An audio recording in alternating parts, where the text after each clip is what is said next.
On this episode of Cuesta Dos, my brother David and I talk about a whole bunch of NFL topics, talking about the Chargers going to London, Dwayne Haskins starting for the Redskins, and if Lamar Jackson's revolutionizing the game. Talk about Jets versus Giants, the battle of the bad. Joe Burrow, of the LSU quarterback who led them over a win over Bama. Is he the Heisman frontrunner now? NCAA and their stupid ways of trying to destroy athletes' futures in football and basketball. Dion Waiters being a dummy and eating a gummy. Mary Cain against Alberto Salazar and the Nike Oregon Project.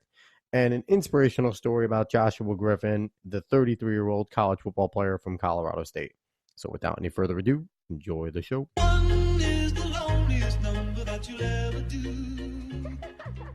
What's going on, sports fans? Welcome to Cuesta Dos. I'm the host, as always, Alex Cuesta, with the co-host, David Cuesta. What's up, brother? Hi. How you doing? Doing well. Now, David, you're recording from Playbook host Joe Hackett's little studio area. Yeah, this is Joe's setup. He has a pop filter and everything. So. Joe could say hi if he wants in the background. No, Joe doesn't need to say hi. Joe's stupid. Just chilling. There he is, if everyone heard him. But, yeah, so Joe has a much more professional setup, I think, than me or David, because Joe is a rapper and you hear his music all the time at the intro of basically every single show that Sports Opinions has. So, yeah, give Joe Hackett some love, everybody. No, don't. Don't do it. That's just mean.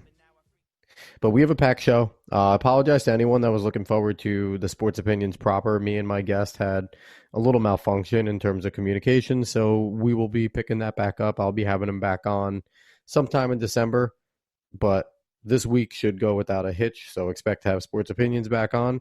But David, we are here for Cuesta Dos, and I don't think it's going to be as angry of an episode today. What do you think? I mean, I could try to make you angry. You can try. You might not succeed. But anyway, we're starting off with something that someone got angry about. We're starting off with NFL topics.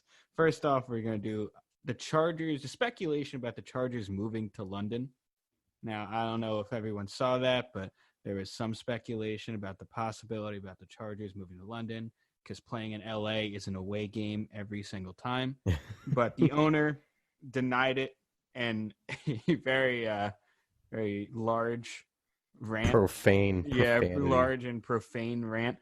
And I mean, why not? Like, why would you move to London? The first team that moves to London is basically it's relegated. You got relegated to another country. That's what happened. There's two things. Number one, why would you move to London? Number two, why wouldn't Jacksonville move? They're always the home team. Every year we play in London, they play there. Yeah. And they're the home team. They would make the most sense. Yeah. Well, the only reason I get why the Chargers would move is because LA is not a good spot for football. But David, when they get Tom Brady, every game is going to be fantastic. But it's not a good spot for football. All right, moving on from that before it gets into InfoWars level of speculation. Tom Brady. Next, Haskins is going to start for the Redskins for the rest of the season. And you know what? I can't say if I like or really dislike this move because nowadays you kind of just throw your rookies in and you say, hey, you're just going to learn, man. Even on a really bad situation like the Redskins where they don't care about their star O-lineman having cancer. Yeah. Yeah, that's not that organization has some problems. But Dwayne Haskins stepping in, interim head coach Callahan said that he's the guy.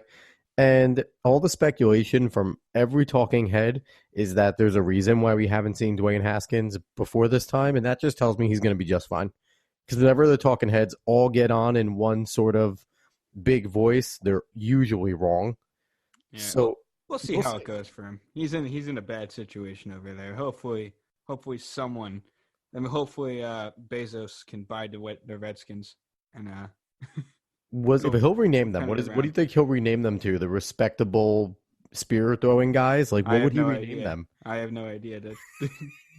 But it'd be a great time. That could be a good episode. What to rename the Redskins and just call it like 10 names and talk about the pros and cons of each. Well, I mean, there are a lot of names for a Washington team. So, but it has to stay Indian or Native American. Sorry, Indian's offensive too. Native American. Maybe they could be the Washington Native Americans. Nah, it's too long. Doesn't flow. Or the Buffalo lovers, because they love buffaloes. White man killed them. Listen, we all love Buffalo. There's a reason why there's a Buffalo Wild Wings all over the place. But we call it Buffalo, New York. Anyway, we're going to move on to the newest, hottest star in the league, Lamar Jackson. Now, this is where I get angry. If you see, there's a video that I know that came out today where his Harbaugh goes up to Lamar on the sideline talking to him. He's like, hey, man, he's like, you're revolutionizing the game. Like, there's going to be kids that want to go out and wear your jersey, and they're going to be inspired by you. And, while I still think there is some reason to doubt his throwing ability, he's definitely a game changer no matter what he's doing. Hopefully he doesn't get hurt or host any dogfights so we don't see him in the league for a couple of years. What do you think? Go ahead and get angry for me. So I'll just run down the names of quote-unquote revolutionary players and tell me what they all have in common. Randall Cunningham, Michael Vick, Colin Kaepernick, RG3, any guy that runs a lot. What do they have in common? Concussions and early careers, for the most part. He's not revolutionizing the game. Cam Newton is also a great example of this. We've seen this exact playbook. They come in, their running ability is fantastic. They barnstorm. They're tough to play to predict. But you know what, though? Hit him a lot, outlast him for a few years, and the injuries take their toll. And a guy like him, who isn't a great pocket passer, will have to eventually become a pocket passer because that running will cost him a lot. It's only a matter of time before we start seeing Jackson get injured, which is sad to say. He's fun to watch. He's super exciting. But guys like him don't last in the NFL. It's the reason why the running back is going the wayside right now. Well, we'll see. I hope he does. I hope he does last because Mike Vick was one of my favorite players. I think he would have been fantastic if that whole criminal act didn't happen. And it's sad to see when things like that happen and these game changers go down. It is. It's very sad to see. But the perfect example of guys that can succeed that are legitimately changing the game are the dudes that followed more of the John Elway mold, where you can run.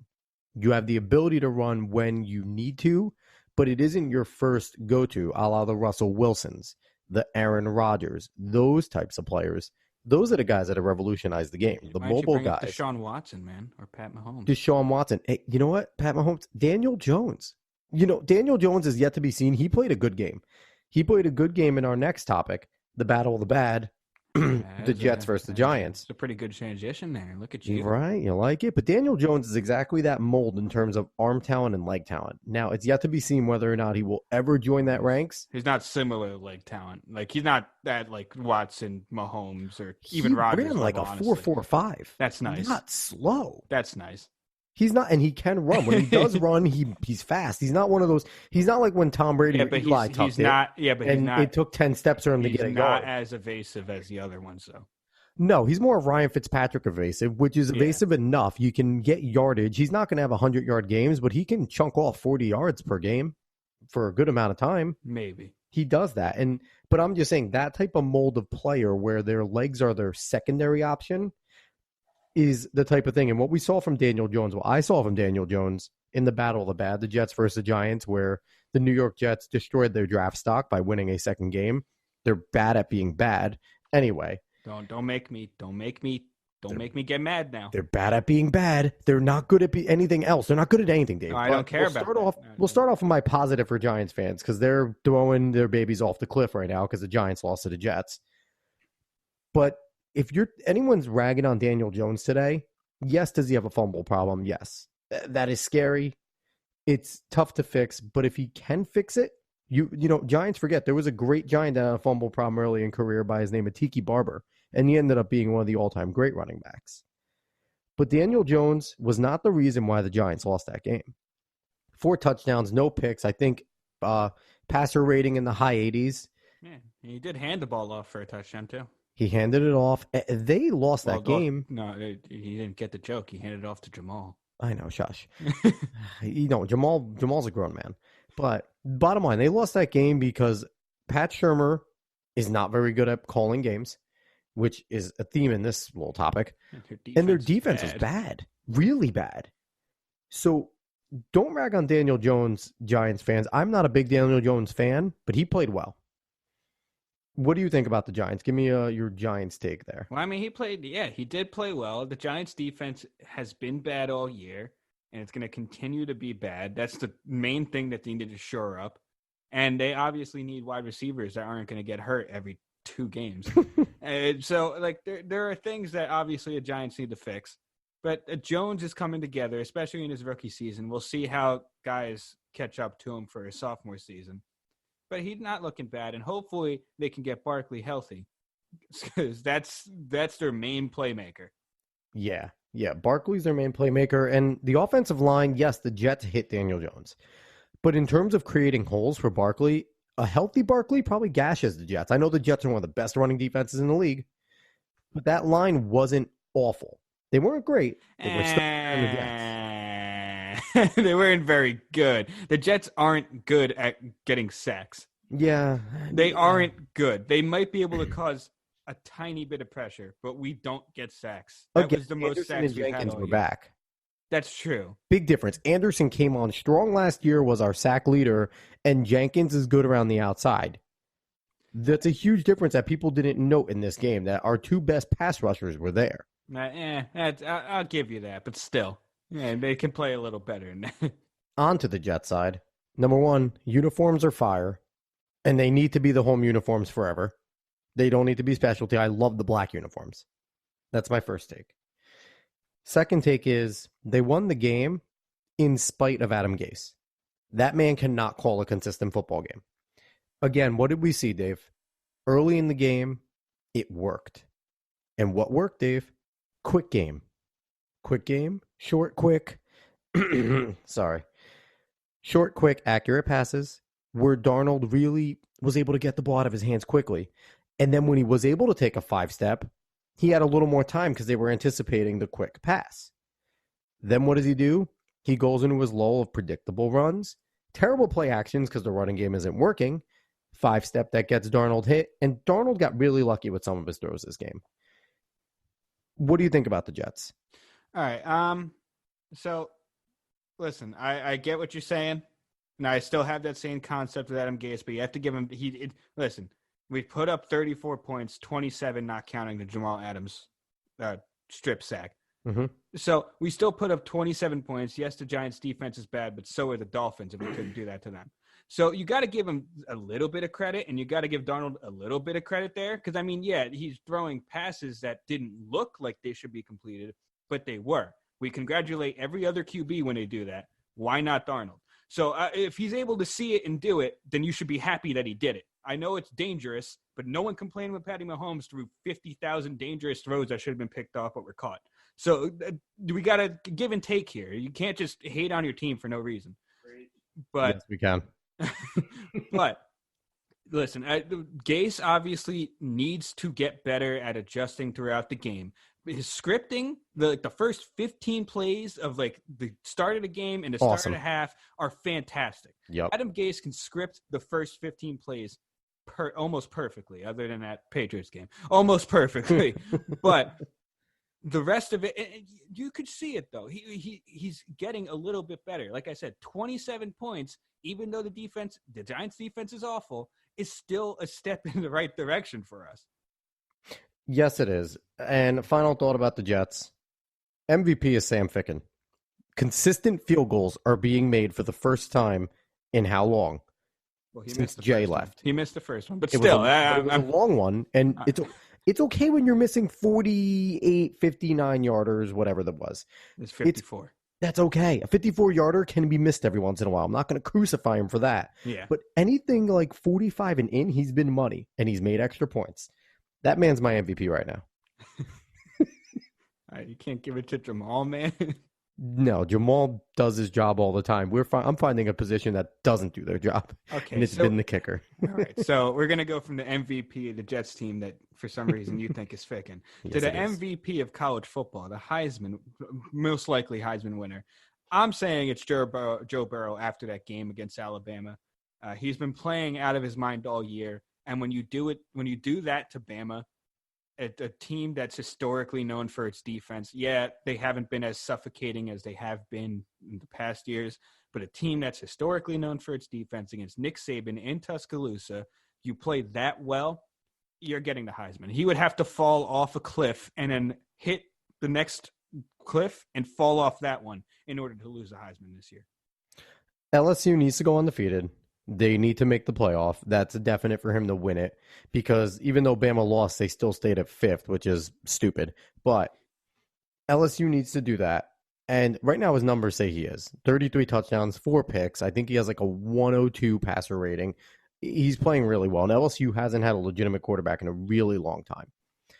And I know Joe must be sad back there listening to you not saying Ian Book is the greatest quarterback of all time. But Joe's upset about Notre Dame this year. So Joe should be upset about Notre Dame every year. They need to get in a conference so they can actually prove something. I digress. But Joe Burrow, if he continues to do it, then he definitely deserves it over any Big 12 guy that throws for 100 touchdowns in an conference that doesn't play defense. So I like his chances. LSU needs to go undefeated, though. If they lose a single game, I don't care if he has a 5-touchdown, almost near perfect game, and it's kind of a shootout. They need to go undefeated, because for some reason, if it's not Bama or one of the Big 12 teams, it doesn't matter if you go undefeated or not for those guys. But he needs to, and they need to get to the playoff, and they need to win the SEC in my eyes for him to get that. I don't know, man. I just that win, like I said, in Tuscaloosa, I think that kind of seals it, man.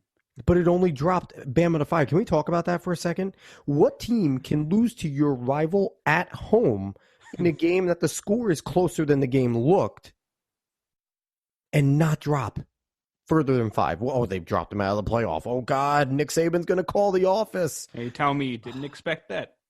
I did, and it's sad that I got it, because the Bama favoritism is absolutely insane. I'm sorry. If you lose to LSU, you're out. You're out. Unless LSU loses. Like, you shouldn't have the opportunity to be the next team in. You lost. And now that there's 3 SEC teams sitting in the top 5, and last week the first one was 2 Big Ten teams and 2 SEC teams, the playoff is failing at this current moment. It is failing terribly right now. A lot of people think that, man. A lot of people do. Like, the unfair bias. And bottom line is, at this point, every coach and every team, no, you can't even out the schedules. It would take away from rivalries. Your rivalries suck. And they're creating lopsidedness.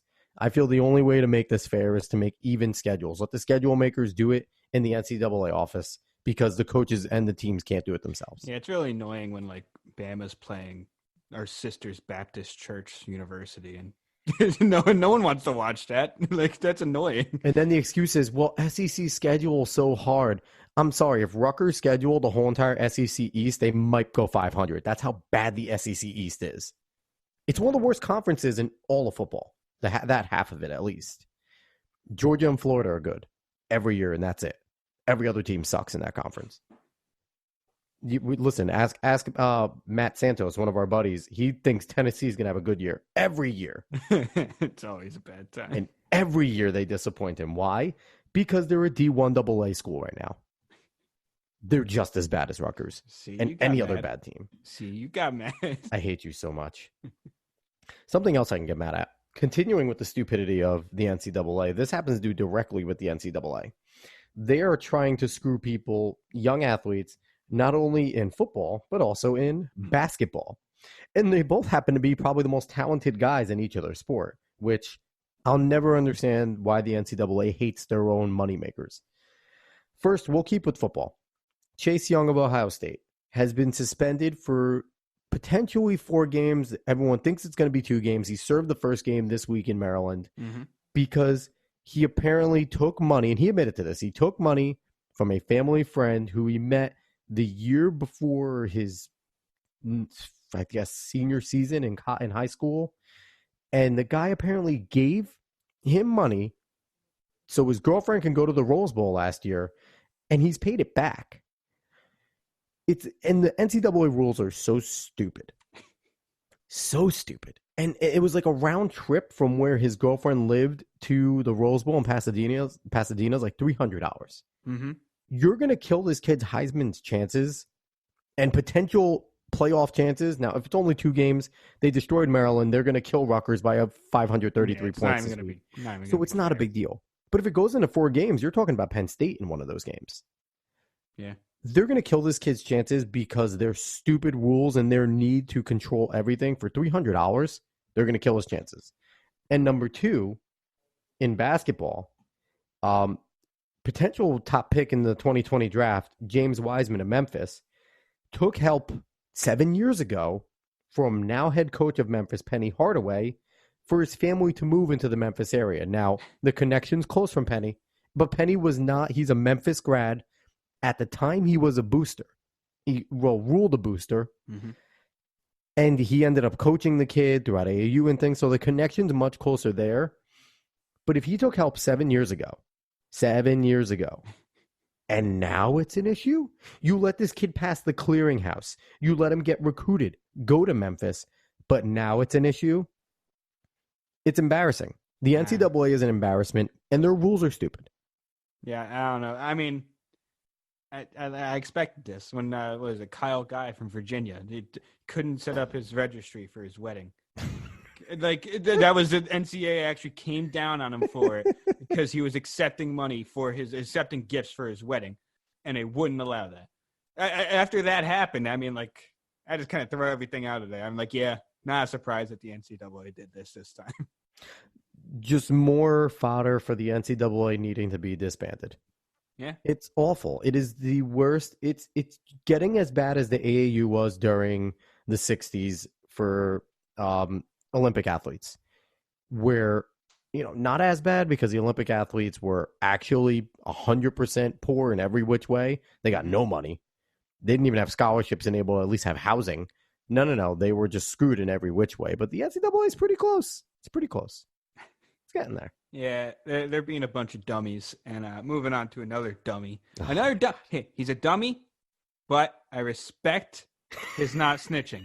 Okay, so Dion Waiters, if you saw in the news, Dion Waiters, he has fallen off a cliff in terms of talent, by the way. Yeah, but he was on a plane with the Heat, and he was trying to relax on the plane. It might have been a long ride. I'm not entirely sure, but yeah, he just took a gummy on the plane and got sick, had a panic attack. I want to say I read somewhere that he had a seizure. I'm not entirely sure. And just for reference, we're not talking about Haribo gummy bears. We're talking about I was going to get gummies. I was going to get to that. So, he got sick, a lot of problems. They had to check up on him. They realized it was inedible. And now the Heat are thinking, okay, he got it from someone on the team because he popped it on the plane. And Dion Waiters refuses to say who he got it from. Much respect to Dion Waiters. He is suspended for 10 games, though, without pay. And honestly, that might have been the highest he'll ever be in his life, so it might have been worth it. Did it. But, much respect for not snitching. Dion Waiters, you've kind of fallen off a cliff in terms of he was like the Heat's guy for like a solid season and a half. Mm-hmm. And now he's just the guy who gets high off of gummies and can't play in a game because he got sick off of gummies. It's amazing. How many gummies did he ingest? Jesus. I don't know. I thought it was just one. If it's just one, then that's... I don't think that's...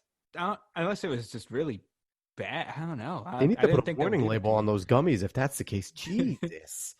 It's insane. And it just goes to... And I get it. A lot of the guys say, there's the things where Megatron said he smoked weed habitually for pain. And a lot of these guys are saying that they're doing these type of extracurriculars to handle pain and to handle stress and depression and whatever they're going through. But man, you got to be smarter than that. Hey, man, listen, I will say this. If they were allowed to smoke, probably wouldn't have had that gummy. Yes. I mean, that's not justifying the fact that he did that, but I'm just saying, if he was allowed to smoke, he probably wouldn't have done that. More than likely, you are right. And, it's coming to a point where it's going to continue to get legalized state by state basis. But again, it's going to be a situation where, and this is getting a little bit away from sports, but it definitely goes into sports. Just because smoking is legal does not mean you could smoke while working. And this includes when you're an athlete at a team function. It's like anything else. I can't be drunk at work. Well, I mean, I can. I just can't get caught or I'll be stupid. But you can't be drunk at work. So, of course, you're not going to be able to be high at work. You're not going to be able to take a doobie break in like a cigarette break. They're on a plane. You're on a team plane. You can drink on a plane. Yeah, so I guess. Why can't you? I mean, get a little high. You can do that. I would believe you could do that if it was legal. Like I guess if you assume, yes, there. It's not like you're in practice. Yes, and it's going to be in those situations. But again, it's on the plane. Maybe it's different, but everyone always assumes that once it gets legalized, it's going to be a free for all. And no. There's going to be regulations like everything else. So, but yeah, I have to agree with you. It probably would not have happened if smoking was legal. But Dion Waiters, you're a respectable dummy. 100%. Hey, man, you got to give him credit about not snitching. That's fantastic. He does get credit. Now, we're going to move on to something. I'm not going to call this snitching because this is much more serious. No, this needs to happen. But Mary Cain, who was a high school phenom at 17 years old, was second in the 1500 in the women at nationals. Just a monster of a runner.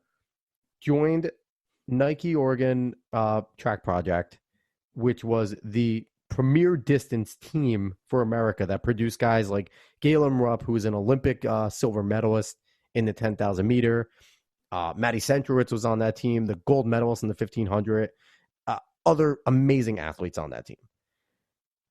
And she came out recently with a video accusing the then head coach, Alberto Salazar, where the Nike Oregon project is gone now. It's defunct. Mm-hmm. He's been banned for testing out with some substances on his athletes for 4 years. He's been banned. He's denying those allegations and fighting it.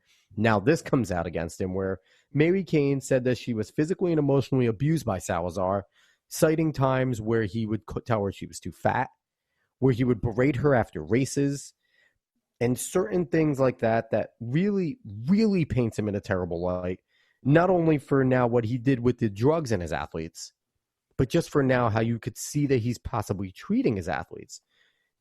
This isn't been proven yet, so to his defense, Salazar has the right to defend himself, even though he looks like the bad guy with everything going on. He denied the accusations vehemently, said he never told her she needed to lose weight, never physically abused her, even going so far as to saying that Mary Cain's mother and father, who the father is a physician, have always been involved in the training programs in terms of her weight, her eating, and all that type of stuff. But looking back for Salazar again, a bunch of other former Nike Origin Project athletes have come forward saying that he's done similar things to them. Now, one thing I do have to say is, if you don't understand the sport of track, especially distance running, weight control is a big part of it. We all as runners, I ran some distance, we all as runners have a prime running weight. It's kind of a small window where you do need to keep within that area. And coaches do check up on you. And especially if they, you're with them every single day. If they notice you doing some off things, or I guarantee they weigh them a lot over at a Nike Oregon project, a big thing like that. So you're trying to stay within that weight. Most coaches will work with you properly. If you're getting berated, getting told you're too fat, you need to lose weight, that's wrong. But this is a slippery thing that I don't want to jump on either side until it's proven, but it looks really bad for Salazar. All right. So I feel bad for her if it's true. Obviously, the other athletes coming out really does help her a lot. But we need to wait until everything comes out. There should be records. If the mother and father were involved in everything, I would assume there are some records. I would assume so. I don't know. I'm not entirely sure how it works, but there should be something there.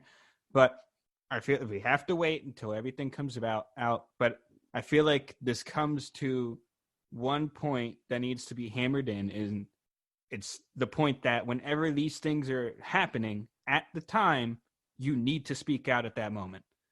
Because otherwise, these things obviously last way too long, and then it becomes harder to prove things the longer that the farther away you are from them, how many years you are from them, whatever. So it needs to happen when it's happening. You need to come out when it's happening in order to be able to prove these things quickly and get things done right. Now, obviously, we're not entirely sure everything that happened here.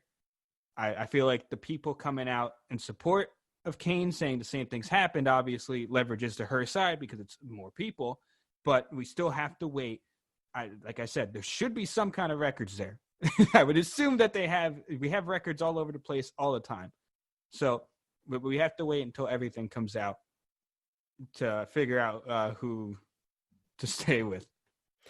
Yeah, it is a really, really tough, and I get what you're saying. And she kind of touched on that when she came out and saying that, he had a control on me. It was, a situation where he knew he had all the control and he used it, and he was abusive. He's abusive, and I get that, but I just feel like that in sports and wherever we have to find a way to break that mentality of that no matter what control they have over you, unless you're literally chained down in a basement, you need to be able to come out and say something and realize that people are going to support you if you do it immediately. And it needs to be hammered down all the time. Otherwise, these things are going to keep happening and it's going to come out years later and people are going to be like, oh, well, I don't know. So it needs to happen. It does. And it is a difficult situation because Salazar's coaching style may be very mean. And there's been some mean coaches that have been very successful. Yeah. But it doesn't always work for all athletes. And I'm not excusing if he berated anybody and made them emotionally feel bad. That is, that's on him. That is completely and totally on him. It doesn't make it right. Yeah. But his coaching style might have always just been to be a mean SOB and to sit there and say it exactly how he sees it. And that doesn't always work, and it catches up with you. Every single one of these coaches, it always catches up with them. And the stories always come out, especially in this day and age. So, unfortunately, it looks bad for Salazar. I don't think it's going to end up well for him, especially when he's already suspended for 4 years on the ban. Nike's investigating a whole bunch of stuff.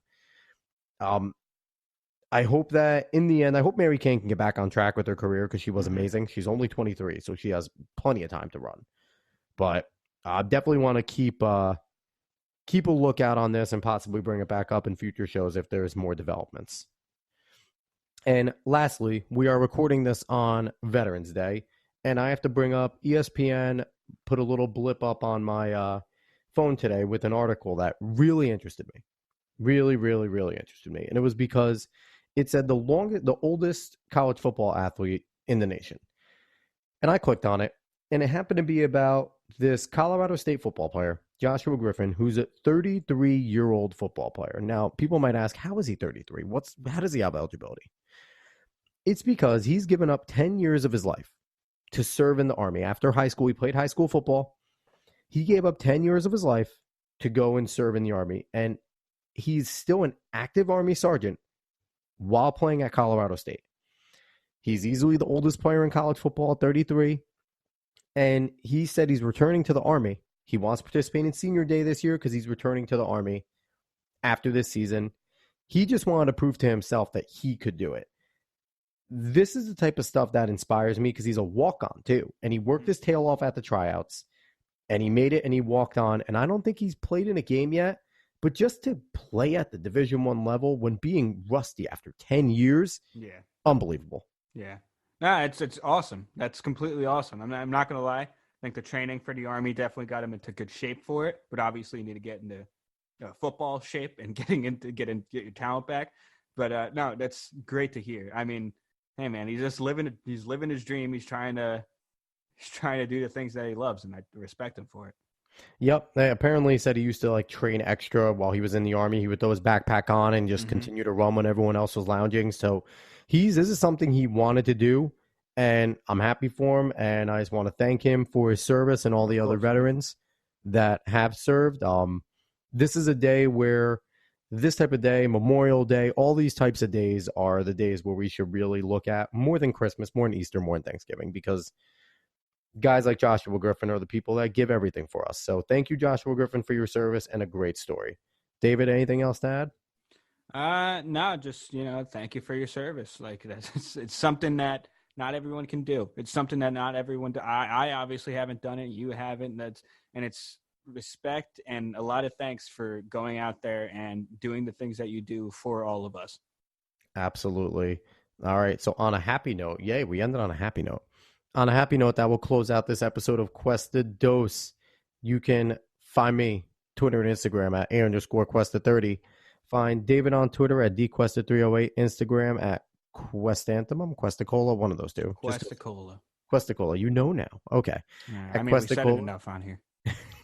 And find Sports Opinions on Twitter at SportsOpinion30, Instagram SportsOpinions30. Go find us on Facebook. Wherever you are listening, click review, give a good one, click 5 stars, and word of mouth. Tell everyone how good we are. I want to throw in one thing real quick. Go ahead. Bob commented, or my friend Bob commented on Twitter. I got a shout out. Turned him into a JoJo fan. So shout out, Bob. Hopefully you finish it and we can talk about it some more. And if everyone wants to know what JoJo is, you can message David. Yes, I will. Listen, there are lots of things to talk about and a lot of memes to be shared. Well, all right. With that, again, this was Cuesta Dos. Everybody, have a good one.